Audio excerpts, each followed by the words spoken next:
Today we're going to be talking about Castello Banfi San Angelo Pinot Grigio. It's a 2013 vintage, and normally this wine sells for $18.99 in the liquor stores, but during the month of January we are on sale for $14.99. Typically Pinot Grigio is from the northeast region of Italy.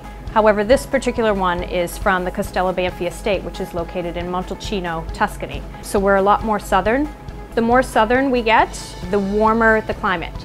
So you're getting a richer, a rounder, more full-bodied Pinot Grigio. And what I like about that is it lends itself to different food pairings. This is a more versatile Pinot Grigio. You can pair it with more full-bodied dishes that you normally wouldn't be able to pair Pinot Grigio with. Great acidity on the wine and a lot more mouth-watering, full-bodied. So what I love is actually pairing it with something that might just be a little bit weightier in the mouth, because when you taste it, it is a bit weighty as well. So here we have our bronzed New Bedford sea scallops with a brown butter cauliflower silk, melted leeks, and some vanilla citrus salt. Pinot Grigios in general, I find them to be pretty simple. I thought this one was pretty complex, so I thought it kind of stood up to the different layers of flavor in this dish a lot. You have the sweetness from the scallop, the natural sweetness, with the cauliflower has a nice little sweetness to it once we put the brown butter in there. And then we put a little bit of brown sugar into our Malden salt and we infuse it with the vanilla bean and the orange zest, so it kind of all ties it together. So you get kind of different levels of sweetness and different levels of citrus flavors in there also that kind of pair up really well with the wine.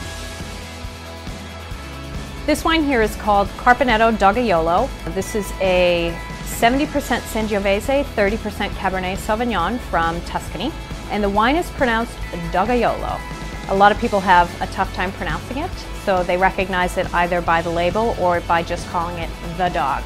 Dogajolo is Tuscan dialect for literally jumping out of the barrel. So that kind of gives you an indication as to what you're going to find with the wine itself and the personality that you're dealing with the wine.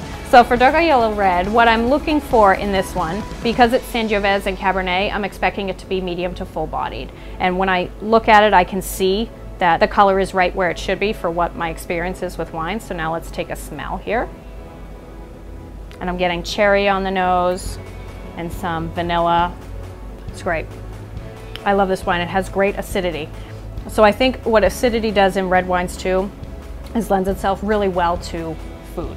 So here we have our tea-smoked Hudson Valley duck breast with wild mushroom barley, braised cabbage, and a little red currant gastrique. The smoked duck has just a light smoke on it. We smoke it with black tea leaves, and it goes really well with the beginning of the wine. It starts off really fruity, and then it kind of finishes, to me, with a lot of, I guess, a lot of winter spice in it, allspice and things along those lines. So I thought it kind of started really well, and then the mushroom flavor and all the umami in that part of the dish really melded well towards the finish of the wine.